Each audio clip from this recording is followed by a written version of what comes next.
If you're looking for workforce diversity, you're probably not going to find it in IT. Healthcare IT organizations are looking for people with experience in banking and manufacturing, and why Amazon.com is giving a new definition to the term flyover state.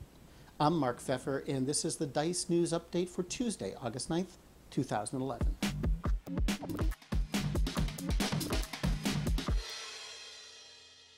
Minorities are underrepresented in the tech workforce. The number of African Americans, Hispanics, and women working in Silicon Valley declined between 2000 and 2008, according to the San Jose Mercury News. No one's quite sure why that's happening, but nationally, African Americans represent only 7% of those working in computer and math. Hispanics represent only about 5%. The numbers are even worse in Silicon Valley. There, less than 2% of black tech workers and 5% of Hispanics were employed in computer and math positions in 2008.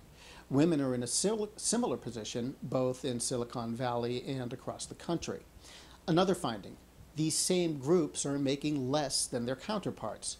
By one estimate, salaries for black and Hispanics was 25.8% lower than it was for their white and Asian American colleagues. Women were pretty much in the same boat when it comes to pay.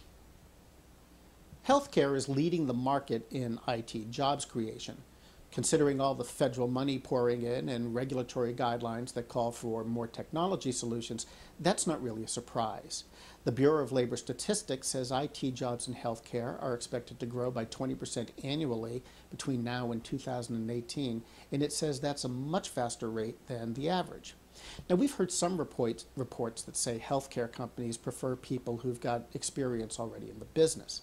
That might be so, but Gartner says CIOs are being brought in from other industries, among them retail, banking, and manufacturing.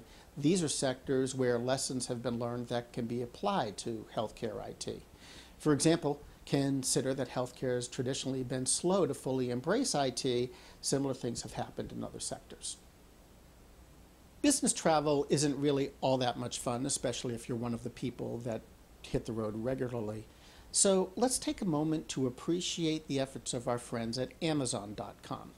Before jetting off, staffers there have to check a company map that colors each of the United States red, yellow, or green. Red states are those whose laws are pretty strict when it comes to defining what an employee might do that would force the company to collect sales tax there.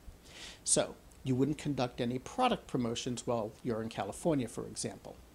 Now, before traveling to these states, you'd have to get permission from managers or even company lawyers.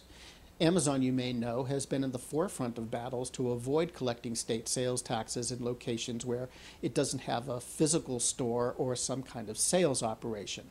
It has those in precisely 4 states. Warehouses and call centers shouldn't count, Amazon said. In these days, when states are looking for as much revenue as they can get, they're not exactly buying it. That's it for today. Kat Miller's back tomorrow with another edition of DICE TV. I'll be back next week. Until then, I'm Mark Pfeffer, the senior editor of the DICE Blog Network, and we now return you to your regular desktop.